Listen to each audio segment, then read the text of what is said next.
ও আলোকদি এলাকার গ্রামের বাসীরা, আল্লাহর ভয় দিলের মধ্যে তৈরি করতে হবে। মৃত্যুর ভয়, কবরের ভয়, জাহান্নামের ভয় দিলের মধ্যে তৈরি করতে হবে।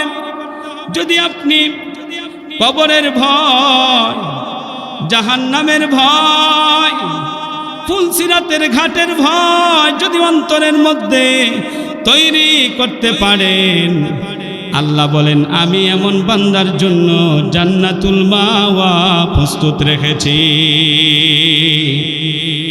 ওই ইমানদার মুসলমান ভাইরা আমার, মরণ তো আসবে, আপনারও আসবে, আমারও আসবে। কি বলেন, আসবে না? আপনিও, আপনারও মরণ হবে, আমারও মরণ হবে। পৃথিবীর প্রত্যেকটা বস্তুরই মরণ হবে, প্রত্যেকটা ফেরেশতার পর্যন্ত মৃত্যু হবে। মৃত্যু থেকে বাঁচার কোনো মাধ্যম নাই, কোনো উপায় নাই।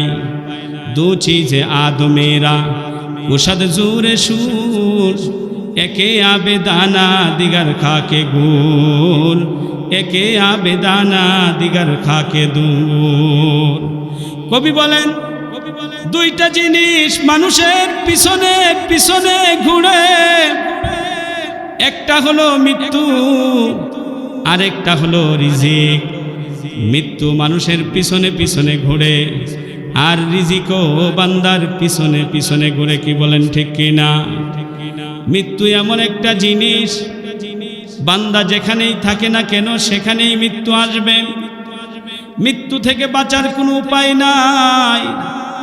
সেই মৃত্যুর ভয় সাহাবীদের মধ্যে কি পরিমাণ ছিল, মৃত্যুর ভয় সাহাবীদের মধ্যে কি পরিমাণ ছিল, কবরের ভয় কি পরিমাণ ছিল, আর আপনা আমার অন্তরের মধ্যে মৃত্যুর ভয় কি পরিমাণ আছে।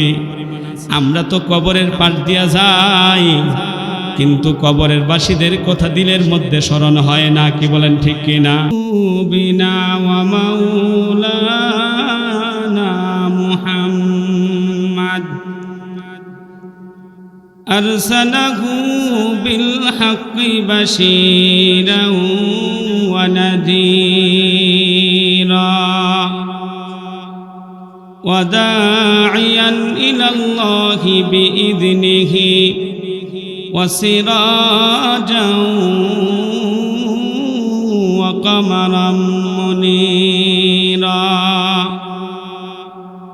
أما بعد فأعوذ بالله من الشيطان الرجيم. بسم الله الرحمن الرحيم. فأما من خاف مقام ربه ونهى النفس عن الهوى فإن الجنة هي المأوى. فأما من طغى وآثر الحياة الدنيا فإن الجحيم هي المأوى. وأما من خاف مقام ربه ونهى النفس عن الهوى فإن الجنة هي المأوى. وقال النبي صلى الله عليه وسلم القبر روضة من رياض الجنة أو حفرة من حفر النار أو كما قال عليه الصلاة والسلام.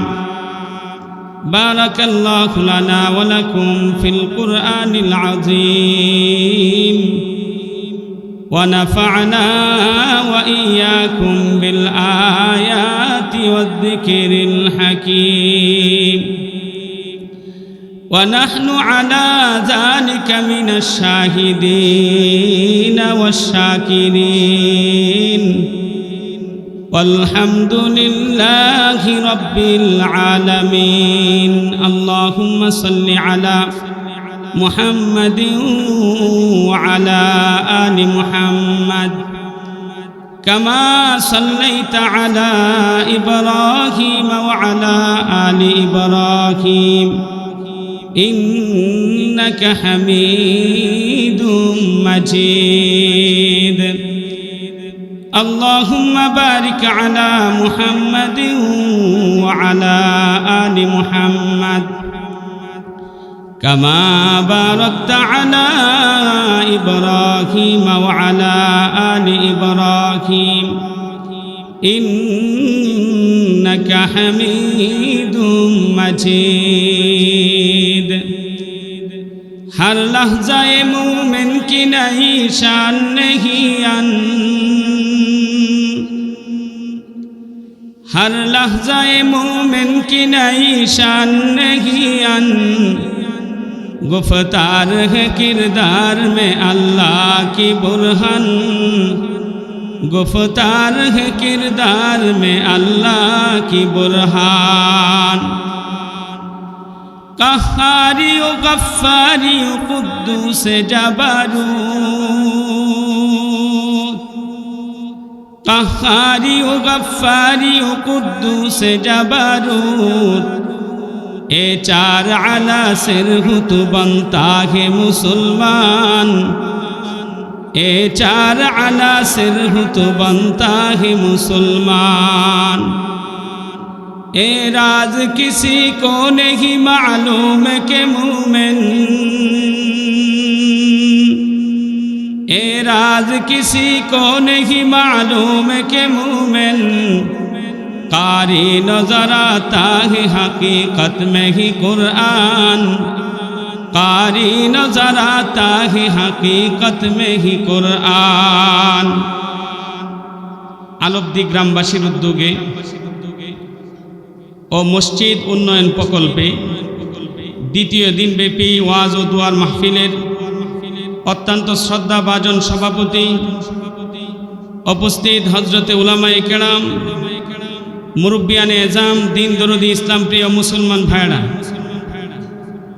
পর্দা আলে পর্দা নিশিন মা ও বোনেরা সর্বপ্রথম সেই মহান রব্বুল আলামিনের দরবারে কালিমাতুশ শুকর জ্ঞাপন করছি যিনি আপনা আমাকে অত্যন্ত মায়া মহব্বত করে সুস্থতার সাথে আফিয়তের সাথে দীর্ঘ সময় কোরআন ও হাদিস থেকে আলোচনা শোনার তৌফিক দান করেছেন এই জন্য আমরা খুশি না বেজার সেই মহান রব্বুল আলামিনের দরবারে কালিমাতুশ শুকর জ্ঞাপন করছি আলহামদুলিল্লাহ আমি আপনাদের সামনে কোরআনে কারিমের 114টি সূরার মধ্য থেকে 79 নম্বর সূরা সূরাতুন নাজিয়াতের 37 নম্বর আয়াত থেকে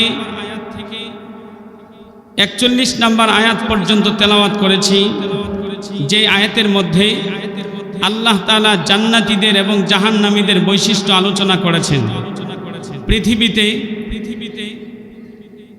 বিভিন্ন দলে বিভিন্ন উপদলে বিভিন্ন গোত্রে বিভিন্ন গ্রুপে বিভক্ত আছে কিন্তু জান্নাতের মধ্যে মৃত্যুর পরে কবরের জগতে মানুষের পরিচয় হবে দুইটা একটা হলো জান্নাতীদের পরিচয় আর একটা হলো জাহান্নামীদের পরিচয় কি বলেন ঠিক কিনা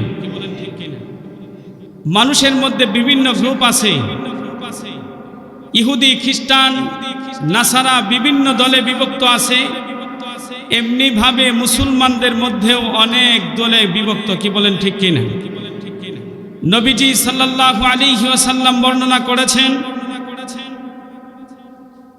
যে বনি ইসরাইলে 72 দলে বিভক্ত ছিল আর আমার উম্মত 73 দলে বিভক্ত হবে প্রত্যেকটি 72টা দলেই জাহান্নামী আর একটা দল হলো জান্নাতি মা আনা আলাইহি ওয়া আসহাবি যারা রাসূলের আদর্শের উপরে সাহাবীদের আদর্শের উপরে থাকবে তারাই হলো জান্নাতি বলেন সুবহানাল্লাহ মুসলমানদের মধ্যে দল কম না বেশি আর একটু জোরে বলেন 73টা দলে বিভক্ত হবে তার মধ্য থেকে যেই বাউলরা আল্লাহর নামে এমন কটূক্তি করেছে যে আল্লাহর মাথা কোনটা পাছা কোনটা সে নাকি নির্ণয় করতে পারে নাই। নাউজুবিল্লাহ বলেন।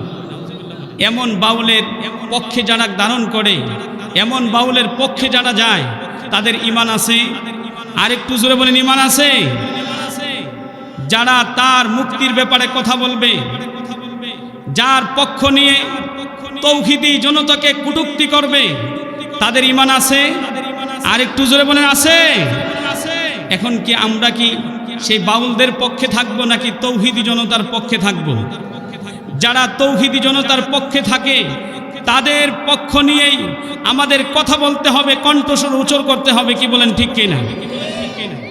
এই জন্য আল্লাহ তাআলা দুনিয়ার কোনো মানুষকে এই কথা শিক্ষা দেয় নাই।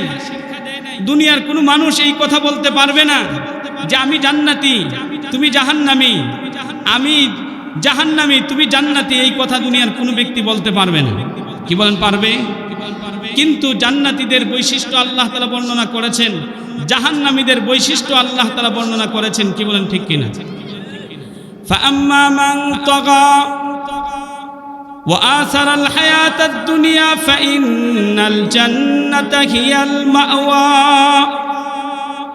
আল্লাহ তাআলা এই আয়াতগুলোর মধ্যে জাহান্নামীদের দুইটা বৈশিষ্ট্য বর্ণনা করেছেন। দুইটা বৈশিষ্ট্য, জাহান্নামীদের দুইটা বৈশিষ্ট্য বর্ণনা করেছেন। এক নাম্বার বৈশিষ্ট্য হলো ফাআম্মা মান তাগা ওয়া আসারাল হায়াতাদ দুনিয়া, যারা পৃথিবীর মধ্যে সীমা লঙ্ঘন করে, অবাধ্যতা করে, গুনাহ করে। এক নাম্বার বৈশিষ্ট্য জাহান্নামীদের হলো যারা পৃথিবীর মধ্যে সীমা লঙ্ঘন করে, পাপাচারী করে, অবাধ্যতা করে, আল্লাহর নাফরমানি করে। দুই নাম্বার হলো ওয়া আসারাল হায়াতাদ দুনিয়া, এবং আখিরাতের উপরে দুনিয়ার জগৎটাকে প্রাধান্য দেয়। আল্লাহ বলেন ফাইন্নাল জাহিমা হিয়াল মাওয়া, তার ঠিকানা হলো জাহান্নাম। এই আয়াতের মধ্যে আল্লাহ তাআলা জাহান্নামীদের দুইটা বৈশিষ্ট্য বর্ণনা করেছেন। এক নাম্বার হলো যারা পৃথিবীর মধ্যে সীমা লঙ্ঘন করে, নাফরমানি করে, অবাধ্যতা করে। ইতিহাস যদি তালাশ করা হয়, এই পৃথিবীতে যারা সীমা লঙ্ঘন করেছে, নাফরমানি করেছে, তাদের পরিণতি কি হয়েছে আল্লাহ তাও কোরআনে কারিমের মধ্যে এরশাদ করেছেন। কি বলেন, ঠিক কিনা? ইতিহাসে কোরআনে কারিমের মধ্যে বিভিন্ন জাতির কথা আল্লাহ তাআলা তুলে ধরেছেন। আদ জাতির ধ্বংসের কথা তুলে ধরেছেন, সামুদ জাতির ধ্বংসের কথা তুলে ধরেছেন, ফেরাউন জাতির ধ্বংসের কথা আল্লাহ তাআলা তুলে ধরেছেন, নমরুদ জাতির ধ্বংসের কথা আল্লাহ তাআলা তুলে ধরেছেন, আবু লাহাব, আবু জেহেলের ধ্বংসের কথাও আল্লাহ কোরআনে কারিমের মধ্যে বর্ণনা করেছেন। কি বলেন, ঠিক কিনা? কারণ হলো ফাকুল্লান আখাযনা বিযামবিহি, আল্লাহ বলেন প্রত্যেকেই আল্লাহ তাআলা পাকড়াও করেছেন অপরাধের কারণে, গুনার কারণে, নাফরমানি করার কারণে। যেই জাতি যখন নাফরমানি করতে শুরু করেছে, আল্লাহ সেই জাতিকে বুঝানোর জন্য নবী প্রেরণ করেছেন। এমনিভাবে সামুদ জাতি, ওয়া আম্মা সামুদ ফাহাদাইনাহুম ফাস্তাহাব্বুল আমা আলাল হুদা। আল্লাহ তাআলা সামুদ জাতিকে আল্লাহ তাআলা হেদায়েত দিয়েছিলেন, পথ প্রদর্শন করেছিলেন, কিন্তু তারা হেদায়েতের উপরে অন্ধত্বকে গ্রহণ করে নিয়েছে। ফাখাযাতহুমুস সাইকাতুল আযাবিল হুনি বিমা কানু ইয়াকসিবুন। আল্লাহ বলেন অতঃপর তাদেরকে বিকট আওয়াজ দিয়া তাদেরকে ধ্বংস করে দিয়েছেন, কেবলমাত্র নাফরমানি করার কারণে, গুনাহ করার কারণে। কি বলেন, ঠিক কিনা? ও ঈমানদার মুসলমান ভাইরা আমার, সেই সামুদ জাতির কাছে হযরতে সালেহ আলাইহিস সালাতু ওয়াস সালামকে প্রেরণ করেছিলেন। হযরতে সালেহ আলাইহিস সালাতু ওয়াস সালাম বারবার তাদেরকে বুঝাইলেন, আল্লাহর দিকে তাদেরকে আহ্বান করলেন। কিন্তু সেই সামুদ জাতি সলেহ আলাইহিস সালাতু ওয়াস সালামকে নবী মানে নাই, আল্লাহকে আল্লাহ মানে নাই। এবার তারা সলেহ আলাইহিস সালাতু ওয়াস সালামকে বলল, হে সলেহ নবী, তুমি যদি নবী হয়ে থাকো তাহলে পাথরের ভিতর থেকে একটি উটনি বের করো। সলেহ আলাইহিস সালাতু ওয়াস সালাম বললেন, যদি পাথরের ভিতর থেকে উটনি বের করি তাহলে তোমরা কি আমার উপর ঈমান আনবে, আল্লাহর প্রতি ঈমান আনবে? তারা বলল, অবশ্যই ঈমান আনব। এবার তিনি পাথরের ভিতর থেকে একটি উটনি বের করলেন। উটনি বের করার পরে এবার বললেন, তোমরা আমার প্রতি ঈমান আনো, আমি নবী হিসাবে মানো, আল্লাহর উপর ঈমান আনো। তারা বলল, সলেহ জাদুঘর হয়ে গেছে, তুমি তো জাদুঘর, তোমার প্রতি ঈমান আনতে পারি না। নাউজুবিল্লাহ বলেন। আল্লাহ তাআলা এবার নির্দেশ দিলেন, সেই উটনির সাথে তোমরা কোনো বেয়াদবি করতে পারবে না। কিন্তু সেই উটনিটাকে যখন তারা হত্যা করলো, ফাখাযাতহুমুস সাইকাতুল আযাব, আল্লাহর পক্ষ থেকে বিকট শব্দ দিয়া সেই জাতিটাকে ধ্বংস করে দিয়েছেন। সুবহানাল্লাহ বলেন। ওই ইমানদার মুসলমান ভাইরা, আবার এমনি ভাবে আদ জাতি, যাদের দেহগুলো ছিল 60 হাত লম্বা পরিমাণ, যাদের দেহের মধ্যে ছিল অনেক শক্তি, পাহাড় কেটে পাথর কেটে তারা নিজেদের হাত দ্বারা ঘর বাড়ি তৈরি করত, এমন বিশাল শক্তিশালী জাতি, যেই জাতির কাছে হযরতে আদ আলাইহিস সালাতু ওয়াস সালামকে প্রেরণ করেছিলেন। কিন্তু বারবার নবী তাদেরকে আল্লাহর দিকে আহ্বান করলেন, কিন্তু তারা মানে নাই, নাফরমানি করতে শুরু করেছে, অবাধ্যতা করতে শুরু করেছে।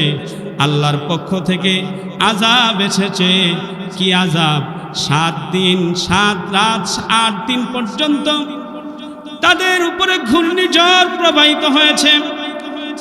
বাম দিক থেকে যখন ঘূর্ণিঝড়ে আঘাত করেছে, ডান দিকের পাহাড়ের মধ্যে তাদেরকে আছর মেরেছে।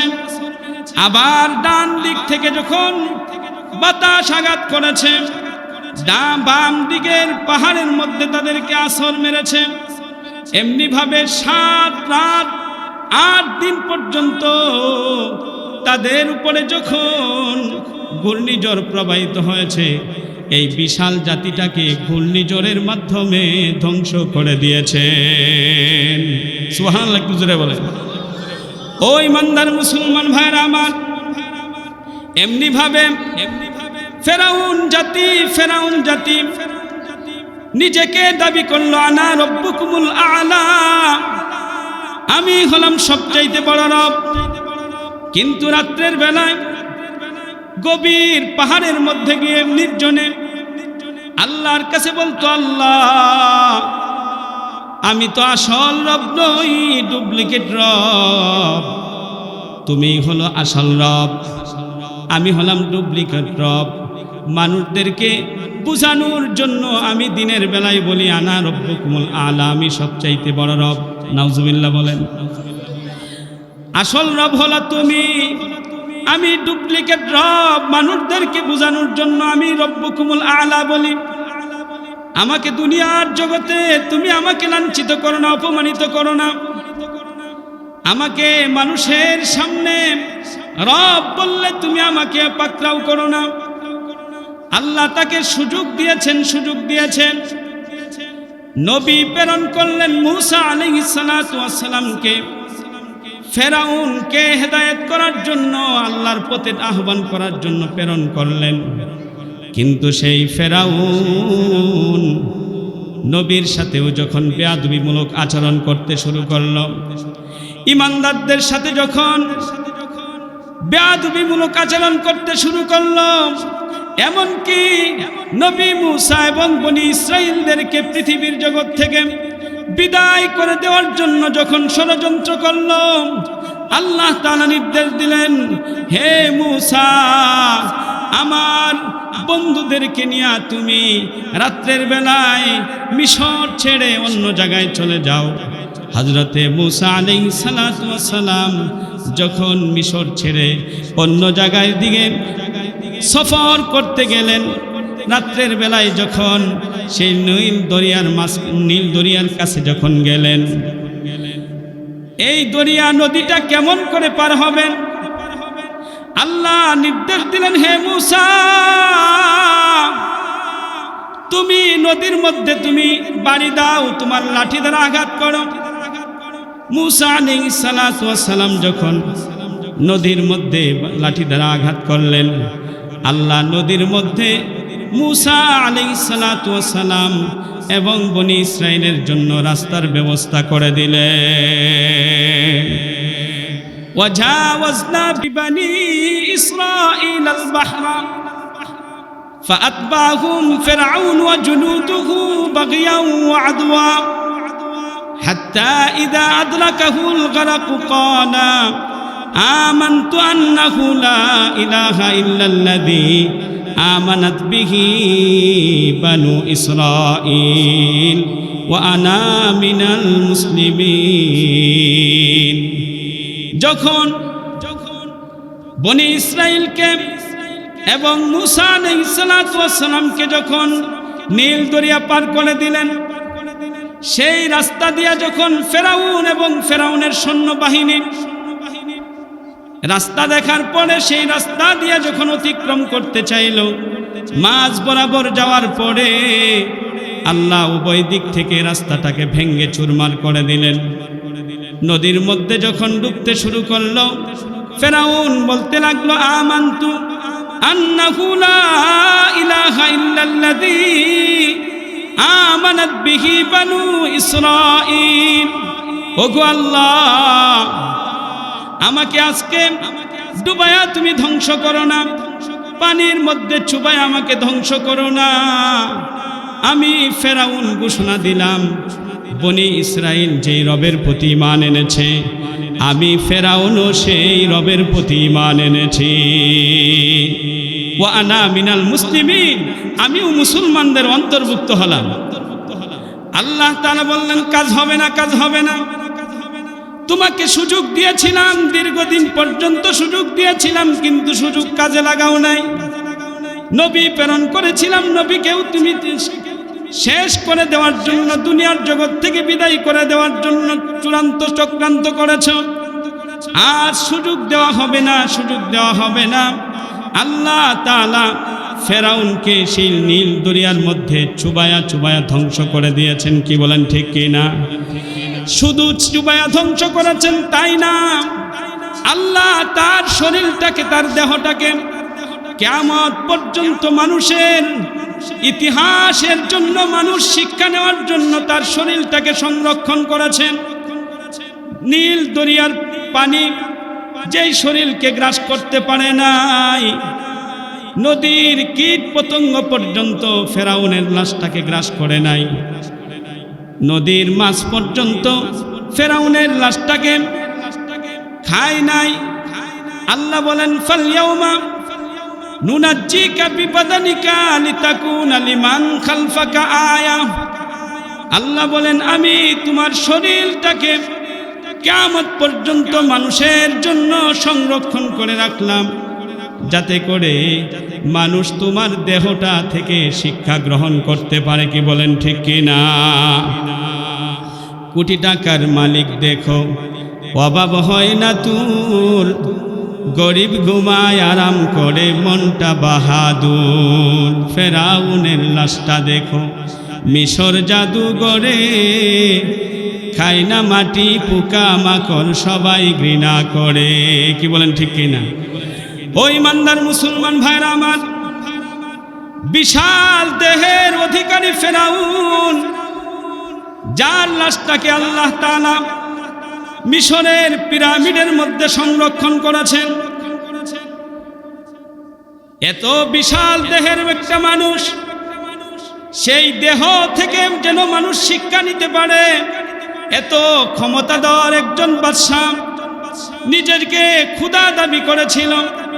এত সুপার পাওয়ার একজন বাদশা, যাকে সীমা লঙ্ঘন করার কারণে আল্লাহ তাআলা জমিনের মধ্যে নীল দরিয়ার মধ্যে চুবায়া চুবায়া ধ্বংস করেছেন। কেউ যদি কিয়ামত পর্যন্ত সীমা লঙ্ঘন করে নাফরমানি করে খোদা দাবি করে তার পরিণতিও তাও হবে, কি বলেন ঠিক কিনা? ওই ইমানদার মুসলমান ভাইরা আমার, এই জন্য যারা পৃথিবীতে সীমা লঙ্ঘন করে আল্লাহর নাফরমানি করে আল্লাহ তাদেরকে পাকড়াও করেছেন। এমনি ভাবে লূত সম্প্রদায় যাদের বসতিটা ছিল জর্ডানের এলাকায়, যেই এলাকার মধ্যে একটি সাগর আছে, যেই সাগরের নাম হলো ডেড সি, মৃত সাগর। আপনারা শুনেছেন মৃত সাগর নামে একটা সাগরের কথা? যেই সাগরের মধ্যে কোনো মাছ নাই, পানি আছে কোনো মাছ নাই, যেই সাগরের মধ্যে কীট পতঙ্গ বলতে কিছুই নাই। একটা মানুষ যদি ডুব দিতে চায়, মাথা যদি পানির নিচে দেয়, পা গুলো উপরে উঠে যায়, আর পা যদি পানির নিচের দিকে নেয় তাহলে তার মাথাটা উপর দিকে উঠে যায়। কেউ ডুবতে চাইলেও ডুবতে পারে না। কারণটা হলো এই এলাকাটা ছিল অভিশপ্ত এলাকা, যেই এলাকার মানুষগুলো হযরতে লূত আলাইহিস সালাতু ওয়াস সালামের সম্প্রদায় ছিল, যাদেরকে আল্লাহর নাফরমানি থেকে বাঁচানোর জন্য হযরতে লূত আলাইহিস সালাতু ওয়াস সালামকে প্রেরণ করেছিলেন। লূত আলাইহিস সালাতু ওয়াস সালাম বারবার তাদেরকে বুঝাইলেন, কিন্তু সেই জাতি আল্লাহর প্রতি ঈমান আনে নাই। তারা সমকামিতার বিশ্বাসী ছিল, সমকামিতা করত। পুরুষ পুরুষে বিবাহ বন্ধনে আবদ্ধ হওয়াটাকে তারা বৈধ মনে করত। মেয়েদেরকে তারা বিবাহ করত না, পুরুষদেরকে বিবাহ করতে মন চাইত। আমাদের পৃথিবীতেও এমন কিছু দেশ আছে যারা পুরুষে পুরুষে বিবাহ বৈধ মনে করে, কি বলেন ঠিক কি না? আমাদের দেশেও এক শ্রেণীর মানুষ আছে যারা পুরুষে পুরুষে বিবাহ বৈধ এই আইন বাংলাদেশে পাশ করাইতে চায়। কোনো মুসলমান এই আইন পাশ করাইতে দিবে না, কি বলেন ঠিক কি না? মানুষের মুসলমানদের দেহে এক বিন্দু পরিমাণ রক্ত থাকা পর্যন্ত কোনো মুসলমান বাংলাদেশে সমকামিতাকে বৈধ দেওয়ার অধিকার মুসলমান দিতে পারে না, কি বলেন ঠিক কি না? যেই লূত সম্প্রদায়কে আল্লাহ তাআলা সমকামিতার কারণে তাদেরকে ধ্বংস করে দিলেন। কেমন করে ধ্বংস করলেন? যখন হযরতে লূত আলাইহিস সালাতু ওয়াস সালামের কাছে দুইজন ফেরেশতা আসলেন, হযরতে জিবরাইল মিকাইল আলাইহিস সালাতু ওয়াস সালাম বালকের বেশ ধরে যখন তাদের কাছে আসলেন, ওনার জাতি যখন দেখলো যে দুইজন যুবক দুইজন বালক এসেছে, তাদের মাথা গরম হয়ে গেছে ওই বালকদেরকে কিভাবে চিনায় নেওয়া যায়। এবার যখন তারা ষড়যন্ত্র করলো নিয়ে যাবে, এবার হযরতে লূত আলাইহিস সালাতু ওয়াস সালাম তাদেরকে বারবার তাদেরকে বুঝাইলেন, কিন্তু তারা বুঝে নাই। দুইজন যুবককে যখন তারা নিয়ে যাওয়ার জন্য আসলো, এবার হযরতে জিবরাইল আলাইহিস সালাতু ওয়াস সালাম নিজের হাতটাকে জমিনের ভিতরে ঢুকাইলেন, আর ওই জমিনটাকে আসমান পর্যন্ত নিয়ে গেলেন। আসমান থেকে যখন সেই জমিনটাকে নিচে ফেলে দিলেন, ওই এলাকাটা, বিশাল এলাকাটা একটা সাগরে রূপান্তর হয়ে গেল। কিয়ামত পর্যন্ত সেই সাগরের মধ্যে পানি থাকবে, কিন্তু কোনো মাছ কীট পতঙ্গ কিছুই জন্ম নিবে না। সুবহানাল্লাহ, একটু জোরে বলেন, আল্লাহু আকবার বলেন। ও ইমানদার মুসলমান, এই পৃথিবীতে যারা এখনো সমকামিতা আছে, জিনা আছে, ব্যভিচার আছে, অনেক গুনায় জর্জরিত আছে, যেই গুনার কারণে আগেকার বহু সম্প্রদায়কে আল্লাহ ধ্বংস করেছেন, কিন্তু আপনা আমাকে আল্লাহ তাআলা ধ্বংস করেন না। কারণটা কি জানেন? কারণটা কি জানেন? কারণটা হলো আপনা আমার নবী, বিশ্ব নবী মুহাম্মাদুর রাসূলুল্লাহ সাল্লাল্লাহু আলাইহি ওয়াসাল্লাম আল্লাহর কাছে দোয়া করে বললেন, আল্লাহ, আমার উম্মতকে তুমি হঠাৎ আযাব দিয়ে তুমি ধ্বংস করো না, হঠাৎ গজব দিয়ে তুমি ধ্বংস করো না। আল্লাহ তাআলা বললেন, বন্ধু গো বন্ধু, তুমি যেহেতু দরখাস্ত করেছ, যাও বন্ধু, তোমার দরখাস্তের কারণে তোমার উম্মতকে আমি আল্লাহ তাআলা সুযোগ দিয়া দিলাম, মৃত্যুর আগ মুহূর্তে যদি তোমার উম্মত আমার কাছে তওবা করে, গুনাহ থেকে আমার কাছে তওবা করে, আমি আল্লাহ তাআলা মৃত্যুর আগেও তোমার উম্মতের তওবাটাকে কবুল করে নিব। বলেন সুবহানাল্লাহ। ও ইমানদার মুসলমান, নবীজির সেই দরখাস্তের কারণে আপনি আমি গুনাহ করলেও আল্লাহ পাকড়াও করেন না, জিনা করলেও পাকড়াও করেন না, সমকামিতা করলেও পাকড়াও করেন না। কি বলেন ঠিক কিনা? আল্লাহর নাফরমানি করলেও পাকড়াও করেন না, শুধুমাত্র নবীজির দোয়ার কারণে। এই জন্য যারা পৃথিবীর মধ্যে সীমা লঙ্ঘন করে কিয়ামত পর্যন্ত করবে, আল্লাহ তাদেরকে পাকড়াও করবেন, দুনিয়ার জগতেও পাকড়াও করবেন, কবরের জগতেও পাকড়াও করবেন। কি বলেন ঠিক কিনা? তাহলে এক নাম্বার জাহান্নামীদের বৈশিষ্ট্য হলো যারা পৃথিবীতে সীমা লঙ্ঘন করে, গুনাহ করে, নাফরমানি করে, তারা হলো জাহান্নামী। দুই নাম্বার জাহান্নামীদের বৈশিষ্ট্য হলো ওয়া আসারাল হায়াতাদ দুনিয়া, যারা দুনিয়ার জগৎকে প্রাধান্য দেয় আখিরাতের উপরে, যারা প্রাধান্য দেয় দুনিয়াকে যারা আখিরাতের উপর প্রাধান্য দেয়, আল্লাহ বলেন ফাইন্নাল জাহিমা হিয়াল মাওয়া, তাদের ঠিকানা হলো জাহান্নাম। তাহলে জাহান্নামীদের বৈশিষ্ট্য কয়টা? দুইটা। এক নাম্বার হলো যারা পৃথিবীর মধ্যে গুনাহ করে, নাফরমানি করে, সীমা লঙ্ঘন করে। দুই নাম্বার জাহান্নামীদের বৈশিষ্ট্য হলো যারা দুনিয়াকে প্রাধান্য দেয়। দুনিয়া হলো ক্ষণস্থায়ী জিন্দিগি, এই জিন্দিগি ছেড়ে আখিরাতের দিকে পাড়ি দিতে হবে। কি বলেন ঠিক কিনা? দুনিয়ার গাড়ি বাড়ি সব কিছু ছেড়ে দিয়ে আখিরাতের দিকে, কবরের দিকে আমাদের যাত্রা হইতে হবে, সফর হবে। দুনিয়া ছেড়ে দিয়ে আমাদের সফর হবে কবরের দিকে। এই জন্য দুনিয়ার জগৎটাকে আখিরাতের উপরে প্রাধান্য দেওয়া যাবে না। যারা প্রাধান্য দিবে তাদের ঠিকানা হলো জাহান্নাম। আর আল্লাহ তাআলা জান্নাতীদের বৈশিষ্ট্য বর্ণনা করেছেন। আল্লাহ বলেন ওয়া আম্মা মান খাফা মাকামা রাব্বিহি ওয়া নাহান নাফসা আনিল হাওয়া ফাইন্নাল জান্নাতা হিয়াল মাওয়া। অতঃপর যারা আল্লাহর মাকামগুলোকে যারা ভয় করবে, জান্নাতীদের বৈশিষ্ট্য বর্ণনা করেছেন দুইটা। এক নাম্বার বৈশিষ্ট্য হলো আম্মা মান খাফা মাকামা রাব্বিহি, যারা আল্লাহর মাকামগুলোকে ভয় করবে। দুই নাম্বার হলো ওয়ানাহান নাফসা আনিল হাওয়া,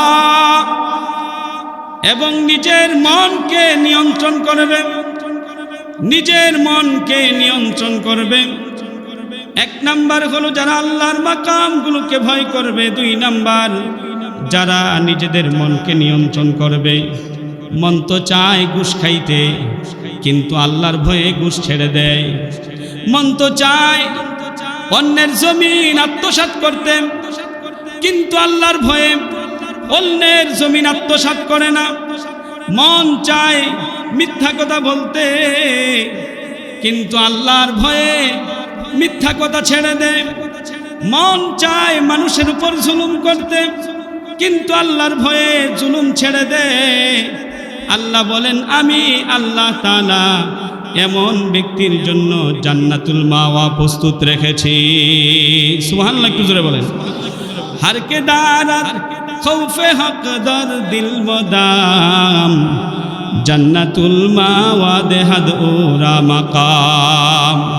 ओ ईमानदार मुसलमान भाइरा आमार, তাহলে জান্নাতীদের বৈশিষ্ট্য, এক নম্বর বৈশিষ্ট্য হলো আল্লাহর মাকামগুলোকে যারা ভয় করবে। এখন আল্লাহর মাকাম কি, আল্লাহর ঘাঁটি কি? আল্লাহর ঘাঁটি হলো মৃত্যুর পরে মানুষের প্রথম ঘাঁটি হলো কবর। মৃত্যুর পরে মানুষের প্রথম ঘাঁটি হলো কবর। যারা কবরকে ভয় করবে, হাসরকে যারা ভয় করবে, পরকালকে যারা ভয় করবে, ফুলসিরাতের ঘাটকে যারা ভয় করবে, আল্লাহ বলেন ফাইন্নাল জান্নাতা হিয়াল মাওয়া, আমি আল্লাহ তাআলা তার জন্য জান্নাতুল মাওয়া প্রস্তুত রেখেছি। সুবহানাল্লাহ, একটু জোরে বলেন। আল্লাহর ভয় মানুষের দিলের মধ্যে তৈরি করতে হবে, আপনার দিলের মধ্যে তৈরি করতে হবে। ও আলোকদি এলাকার গ্রামের বাসিনা, আল্লাহর ভয় দিলের মধ্যে তৈরি করতে হবে। মৃত্যুর ভয়, কবরের ভয়, জাহান্নামের ভয় দিলের মধ্যে তৈরি করতে হবে। যদি আপনি কবরের ভয়, জাহান্নামের ভয়, ফুলসিরাতের ঘাটের ভয় যদি অন্তরের মধ্যে তৈরি করতে পারেন, আল্লাহ বলেন আমি এমন বান্দার জন্য জান্নাতুল মাওয়া প্রস্তুত রেখেছি। ওই ইমানদার মুসলমান ভাইরা আমার, মরণ তো আসবে, আপনারও আসবে, আমারও আসবে। কি বলেন, আসবে না? আপনিও, আপনারও মরণ হবে, আমারও মরণ হবে। পৃথিবীর প্রত্যেকটা বস্তুরই মরণ হবে, প্রত্যেকটা ফেরেশতার পর্যন্ত মৃত্যু হবে। মৃত্যু থেকে বাঁচার কোনো মাধ্যম নাই, কোনো উপায় নাই। দো চিজে আদমেরা উষাদ জুরে সুর, একে আবেদানা দিগার খাকে গুল, একে আবেদানা দিগার খাকে দূর। কবি বলেন দুইটা জিনিস মানুষের পিছনে পিছনে ঘুরে, একটা হলো মৃত্যু, আরেকটা হলো রিজিক। মৃত্যু মানুষের পিছনে পিছনে ঘুরে, আর রিজিকও বান্দার পিছনে পিছনে ঘুরে। কি বলেন, ঠিক কিনা? মৃত্যু এমন একটা জিনিস, বান্দা যেখানেই থাকে না কেন সেখানেই মৃত্যু আসবে। মৃত্যু থেকে বাঁচার কোনো উপায় নাই। সেই মৃত্যুর ভয় সাহাবীদের মধ্যে কি পরিমাণ ছিল, মৃত্যুর ভয় সাহাবীদের মধ্যে কি পরিমাণ ছিল, কবরের ভয় কি পরিমাণ ছিল, আর আপনা আমার অন্তরের মধ্যে মৃত্যুর ভয় কি পরিমাণ আছে। আমরা তো কবরের পাশ দিয়া যাই, কিন্তু কবরের বাসীদের কথা দিলের মধ্যে স্মরণ হয় না। কি বলেন, ঠিক কিনা? আমরা মৃত ব্যক্তিদেরকে গোসল দেওয়াই, কিন্তু মৃত ব্যক্তির কথা স্মরণ আমাদের দিলের মধ্যে হয় না। আমরা লাশকে নিয়ে সামনে কথা বলি, কিন্তু লাশের ভয়, কবরের ভয় আমাদের দিলের মধ্যে তৈরি হয় না।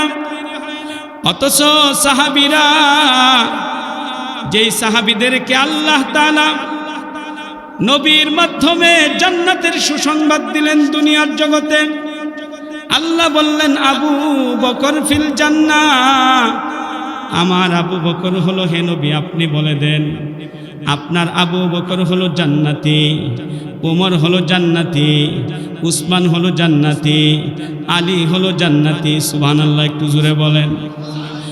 ওই ইমানদার মুসলমান, সেই জান্নাতি ব্যক্তিগুলো কবরের ভয়ে কি পরিমাণ কাঁদতেন।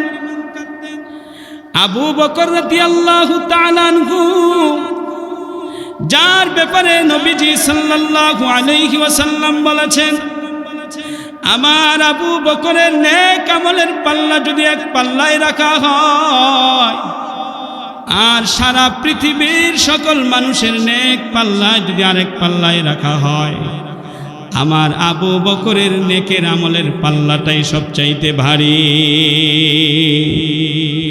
এমন একজন জলিলুল কদর সাহাবী হযরত আবু বকর রাদিয়াল্লাহু তাআলা আনহু, উনার দিলের মধ্যে যখন কবরের ভয় তৈরি হয়ে যেত, তিনি দিলের মধ্যে কবরের ভয় তৈরি হওয়ার সময় তিনি বলতেন, আল্লাহ, আমি আবু বকর যদি একটি বৃক্ষ হয়ে যাইতাম, ওই বৃক্ষটার কোনো হিসাব নিকাশ হতো না, মানুষ সেই বৃক্ষটাকে জ্বালানি হিসাবে ব্যবহার করত।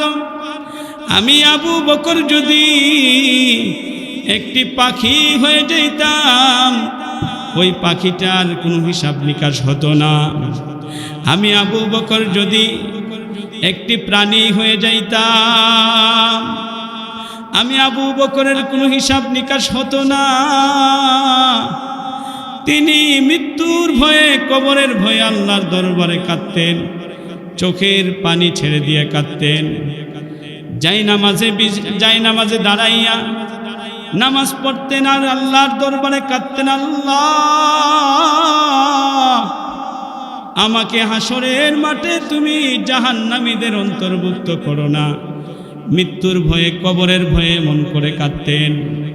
নবীজির আরেকজন সাহাবী হযরতে উমর রাদিয়াল্লাহু তাআলা আনহু, যার ব্যাপারে নবীজি বলেছেন লাউ কানা নাবিয়্যাম বাদি লাকানা উমর, আমার পরে যদি কেউ নবী হতো সেই লোকটা হতো উমর।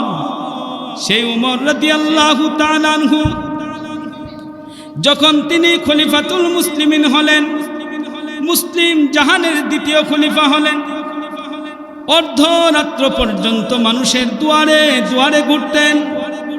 কে অসহায় ব্যক্তি আছে, অসহায় ব্যক্তির খোঁজ নিতেন।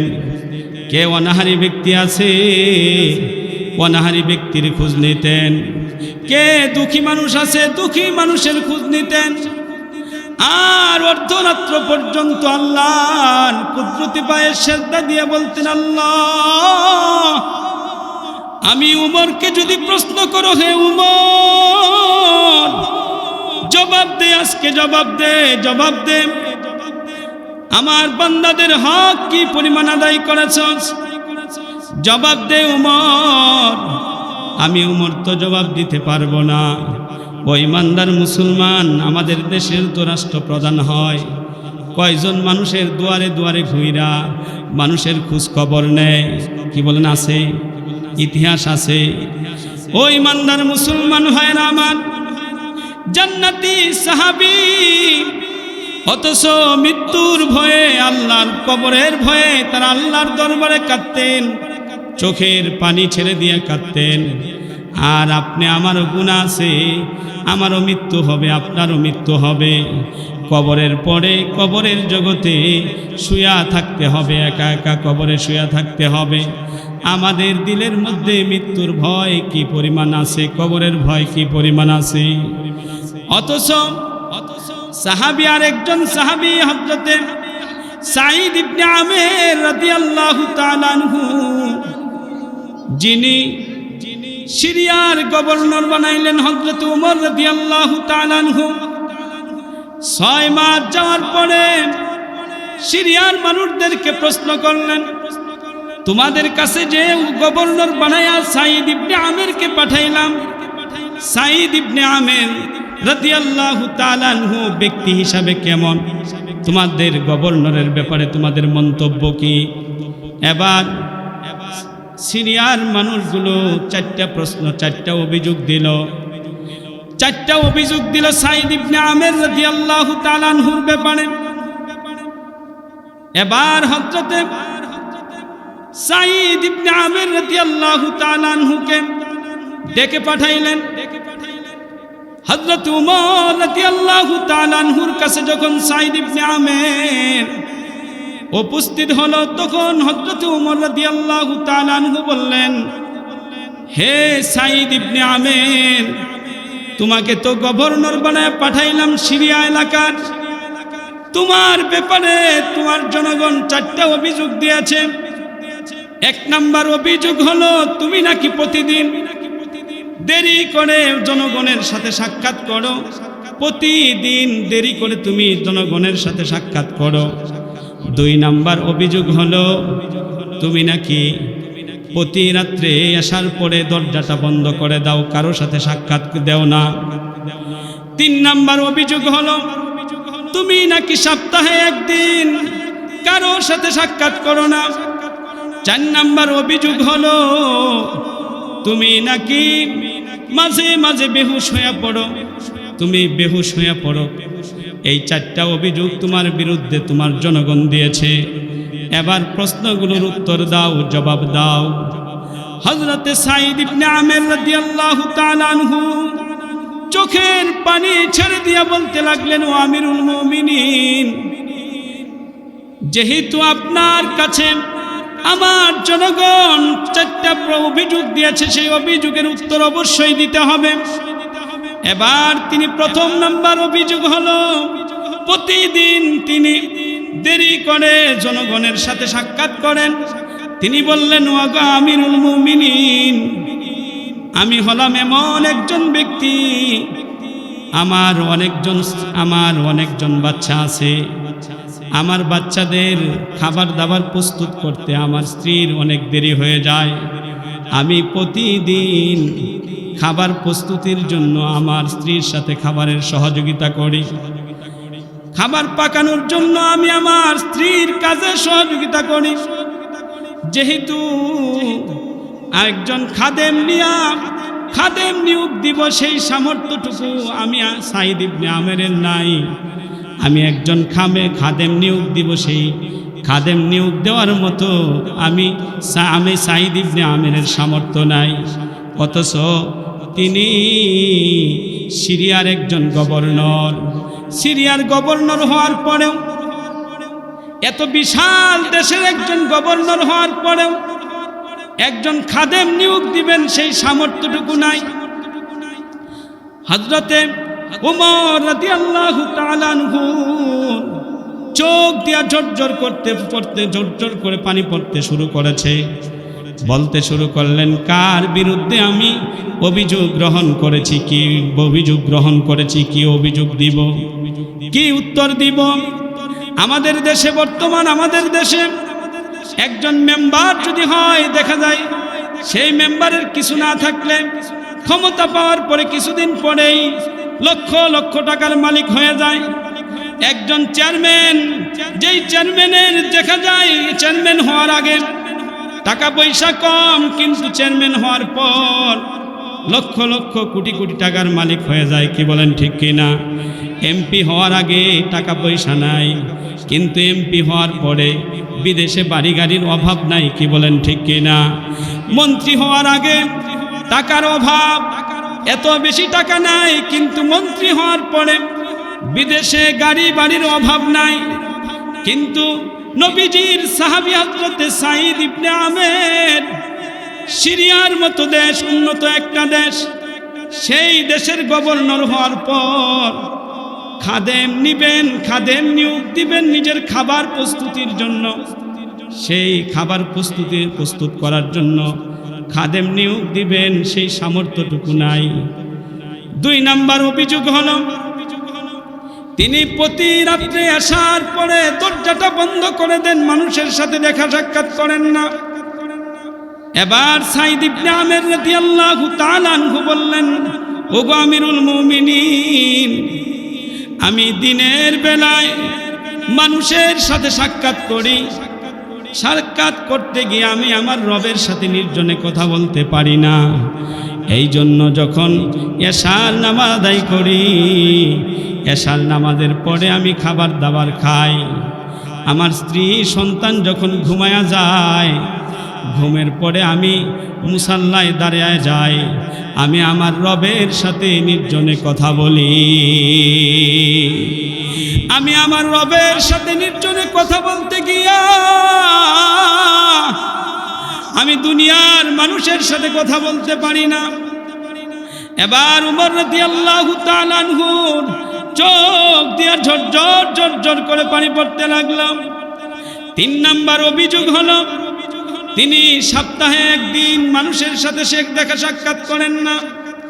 এবার উমর রাদিয়াল্লাহু তাআলা আনহুর সেই প্রশ্নের উত্তরে সাঈদ ইবনে আমের বলেন, ওগো আমিরুল মুমিনিন, আপনার গায়ে যেই জামাটা আছে সেই জামাটার মধ্যে কয়েকটা তালি লাগানো, আর আমি সাঈদ ইবনে আমেরের যে জামাটা আছে এই জামা ছাড়ার কোনো জামা নাই।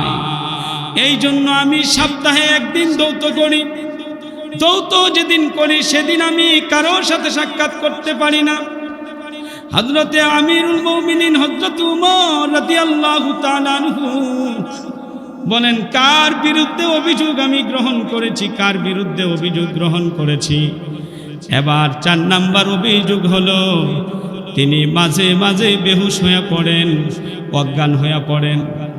এবার সাঈদ ইবনে আমের রাদিয়াল্লাহু তাআলা আনহু বলেন, ওগো আমিরুল মুমিনিন, আপনি যে আমাকে সিরিয়ার গভর্নর বানাইলেন, আমি মাঝে মাঝে চিন্তা করি, আল্লাহ যদি আমাকে প্রশ্ন করেন, হে সাঈদ ইবনে আমের, উত্তর দে তোর দেশের জনগণের হক কি পরিমাণ আদায় করেছ? ইনসাফ ভিত্তিক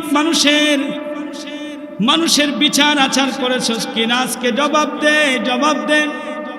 আমি যদি জবাব না দিতে পারি, আমি যদি হাসরের মাঠে ধরা পড়ে যাই, আমি সাঈদ ইবনে আমেরের তো জাহান্নামে যাওয়ার কোনো উপায় নাই, জাহান্নামে যাওয়া ছাড়া আমার কোনো উপায় নাই।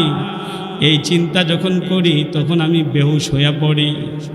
ওগো ঈমানদার মুসলমান ভাইরা আমার, সাহাবীরা জান্নাতি হওয়ার পরেও তাদের দিলের মধ্যে কবরের ভয় ছিল, জাহান্নামের ভয় ছিল, কবরের ভয় ছিল, হাসরের মাঠে আল্লাহর সামনে দাঁড়াবে সেই ভয় ছিল।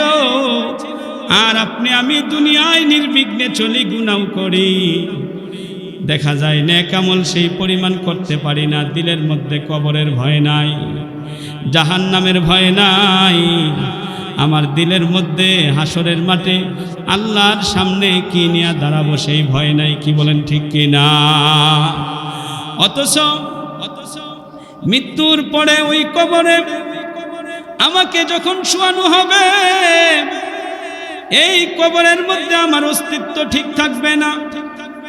আমার লাশটা 3 দিন পরে ফুলে আস্তে আস্তে সেই শরীর থেকে রস পুষ বের হতে থাকবে, আমার শরীরের মধ্যে পোকা মাকড়ে বাসা বাঁধবে, আমার শরীরের মধ্যে পোকাগুলো গোশতগুলো খাইতে খাইতে আমার শরীরের মধ্যে কোনো গোশত থাকবে না। হাড্ডিটিও এক সময় সেই কবরের জগতের মধ্যে বিলীন হয়ে যাবে। কি বলেন ঠিক কি না? কেইসে তাজদার বাদশাহ চলবো সে, ও খাজিনা বালা খানা শান শৌকত क्या हुई, कैसे खूबसूरत रानिया शाहजादिया, तन बदन सब गल गया है शिकले सूरत क्या हुई, तन बदन सब गल गया है शिकले सूरत क्या हुई। बाप भाई माओ बहिन फरजंद जन और यारेगार, आशिक माशूक नौकर बंदाए खिदमत गुजार, आशिक माशूक नौकर बंदाए खिदमत गुजार। कामे आने का नहीं हाल एक जुदा हो जाएगा, बल्कि एक उज़्ब दुश्मन जाने का हो जाएगा, बल्कि एक उज़्ब दुश्मन जाने का हो जाएगा। वो ईमानदार मुसलमान भाइरा আমার, কবি বলেন कैसे ताजदार বাদশাহ চলবো সে, কত দাপটশালী কত ক্ষমতাধর বাদশাহ, যাদের ক্ষমতার কারণে মানুষ ভয় পেত, যাদের সামনে কথা বলার মতো সাহস মানুষের ছিল না, এমন বাদশার অস্তিত্ব কবরের মধ্যে বিলীন হয়ে গেছে। কত সুন্দরী রূপসী, যেই নারীদের প্রেমে হাজার হাজার যুবক পাগল ছিল, যাদের রূপ সৌন্দর্যের কারণে হাজার হাজার যুবক পাগল ছিল, আজকে সেই সুন্দরী রূপসীদের অস্তিত্ব কবরে বিলীন হয়ে গেছে। কি বলেন ঠিক কিনা? ওই ইমানদার মুসলমান, কবি বলেন বাপ ভাই মা ও বহিন ফরজন্দে জন আর ইয়ারেগার, आशिक माशूक नौकर बंदाए खिदमत गुजार, आशिक माशूक नौकर बंदाए खिदमत गुजार। कामे आने का नहीं हाथ एक जुदा हो जाएगा, बल्कि के उज़्ब दुश्मन जाने का हो जाएगा, बल्कि के उज़्ब दुश्मन जाने का हो जाएगा। ওই ইমানদার কবরটা হলো এমন কবর, হাদিসের মধ্যে এসেছে প্রত্যেকের কবর প্রতিদিন 3 বার করে ডেকে বলতে থাকে, আনা বাইতুদ্দুর, আমি হলাম সাপ বিচ্ছুর ঘর। আপনার কবরও প্রতিদিন 3 বার ডাকে, আমার কবরও প্রতিদিন 3 বার ডাকে। প্রত্যেকের কবর, আপনার কবরও আমার কবরও প্রতিদিন 3 বার ডেকে বলতে থাকে, আনা বাইতু জুলমা, আমি অন্ধকারের ঘর। কবর বলে আনা বাইতুদ্দুর, আমি হলাম সাপ বিচ্ছুর ঘর। আনা বাইতু জুলমা, আমি অন্ধকারের ঘর। আনা বাইতুদ্দুদ, আমি হলাম সাপ বিচ্ছুর ঘর। আনা বাইতুল ওয়াহদা, আমি হলাম একাকিত্বের ঘর। ওই কবরের মধ্যে আপনার অস্তিত্বও বিলীন হয়ে যাবে, আমার অস্তিত্বও বিলীন হয়ে যাবে। আজকে সেই কবরের কাছে যদি যায়া ডাক দেয় আমার মাও কিন্তু সাড়া দেয় না। আমি যদি আমার বাবার কবরের পাশে দাঁড়ায় ডাক দেই, আমার বাবাও কিন্তু ডাকে সাড়া দেয় না। আমার ভাইকে যদি, যেই ভাইকে আমি নিজের হাতেই কবরস্থ করেছি, সেই কবরে যদি আমার ভাইকে ডাক দেই, ভাই কিন্তু ডাকে সাড়া দিতে পারে না। এই কবরের মধ্যে আমার অস্তিত্ব বিলীন হয়ে যাবে, আপনার অস্তিত্ব বিলীন হয়ে যাবে। এই জন্য কবরের ভয় যদি দিলের মধ্যে থাকে, ওই কবরটা আপনা আমার জন্য একটি জান্নাতের টুকরা হয়ে যাবে। যে আয়াতটুকু তেলাওয়াত করেছি, জান্নাতীদের বৈশিষ্ট্য হলো ওয়া আম্মা মান খাফা মাকাম রাব্বিহি ওয়া নাহান নাফসা আনিল হাওয়া ফাইন্নাল জান্নাতা হিয়াল মাওয়া। আল্লাহ বলেন, যার দিলের মধ্যে কবরের ভয় থাকবে, জাহান্নামের ভয় থাকবে, হাসরের ভয় থাকবে, ফুলসিরাতের ঘাটের ভয় থাকবে, আমি আল্লাহ তাআলা তার ঠিকানা জান্নাতুল মাওয়া বানায় দিব। সুবহানাল্লাহ, একটু জোরে বলেন। ও ইমানদার মুসলমান, এই জন্য অনেকের মা কবরে চলে গেছে, অনেকের বাবা কবরে চলে গেছে। সেই বাবার জন্য যদি দুনিয়ার জগতে দোয়া করি, বাবা মা যদি দুনিয়ার জগৎ থেকে চলে গেছে দোয়া করি, আর আল্লাহর কাছে বলি রব্বির হামহুমা কামা রব্বায়ানি সগীরা। আল্লাহ বলেন, সন্তান দোয়া করতেছে, আমি আল্লাহ তাআলা সন্তানের উসিলা করে মা বাবার কবরটাকে জান্নাতের টুকরা বানায় দিলাম। বলেন সুবহানাল্লাহ। এই জন্য কবরের ভয় যদি আমার দিলের মধ্যে থাকে, 2 নাম্বার ওয়া নাহান নাফসা আনিল হাওয়া, নিজের মনকে যদি নিয়ন্ত্রণ করতে পারি। জান্নাতীদের বৈশিষ্ট্য হলো 2টা। 1 নাম্বার বৈশিষ্ট্য হলো যদি আল্লাহর মাকামগুলোকে ভয় করতে পারি। 2 নাম্বার ওয়া নাহান নাফসা আনিল হাওয়া, আর নিজের মনটাকে যদি নিয়ন্ত্রণ করতে পারি। আল্লাহ বলেন, আমি সেমন মুসলমানের জন্য জান্নাতুল মাওয়া প্রস্তুত রেখেছি। সুবহানাল্লাহ, একটু জোরে বলেন। তাহলে জাহান্নামীদের বৈশিষ্ট্য হলো 2টা। 1 নাম্বার বৈশিষ্ট্য হলো যারা পৃথিবীতে সীমা লঙ্ঘন করে, আর 2 নাম্বার জাহান্নামীদের বৈশিষ্ট্য হলো যারা দুনিয়াকে প্রাধান্য দেয় আখেরাতের উপরে। আল্লাহ বলেন তার ঠিকানা হলো জাহান্নাম। আর জান্নাতীদের বৈশিষ্ট্য হলো 2টা। 1 নাম্বার বৈশিষ্ট্য হলো যারা আল্লাহর মাকামগুলোকে ভয় করে। 2 নাম্বার নিজের নফসটাকে যারা নিয়ন্ত্রণ করে চলে, আল্লাহ তাদের জন্য জান্নাতুল মাওয়া প্রস্তুত রেখেছেন। সুবহানাল্লাহ, একটু জোরে বলেন। এই জন্য আমরা জান্নাতে যাইতে চাই কি চাই না? ওই ইমানদার মুসলমান জান্নাতে যাইতে চাই কি চাই না? এই জন্য জান্নাতীদের সিফাত অর্জন করতে হবে। আর জান্নাতীদের সিফাত অর্জন করে যদি প্রথম মাকাম কবরের ঘাটিতে যদি প্রথম যাই, আল্লাহ বলবেন উলবিসু লাহুল জান্নাহ, হে ফেরেশতারা আমার বান্দাকে তার কবরের মধ্যেই জান্নাতের পোশাক পরায়া দাও। আমরা জান্নাতে যাইতে চাই কি চাই না? আল্লাহ তাআলা যেন আমাদের সকলকে জান্নাতীদের অন্তর্ভুক্ত করে দেন। এই জন্য জান্নাতীতে যাওয়ার জন্য 1 নাম্বার বৈশিষ্ট্যই হলো আল্লাহকে ভয় করতে হবে। সর্বক্ষেত্রে, প্রতিটা ক্ষেত্রে আল্লাহর ভয় নিয়ে চলতে হবে। 2 নাম্বার নিজের মনটাকে গুনাহ থেকে নিয়ন্ত্রণ করতে হবে। আমাদের আল্লাহ তাআলা তৌফিক দান করুন। সবাই বলেন আমিন। ওয়া আখিরু দাওয়ানা আলহামদুলিল্লাহি রাব্বিল আলামিন। আসসালামু আলাইকুম ওয়া রাহমাতুল্লাহি ওয়া বারাকাতুহু।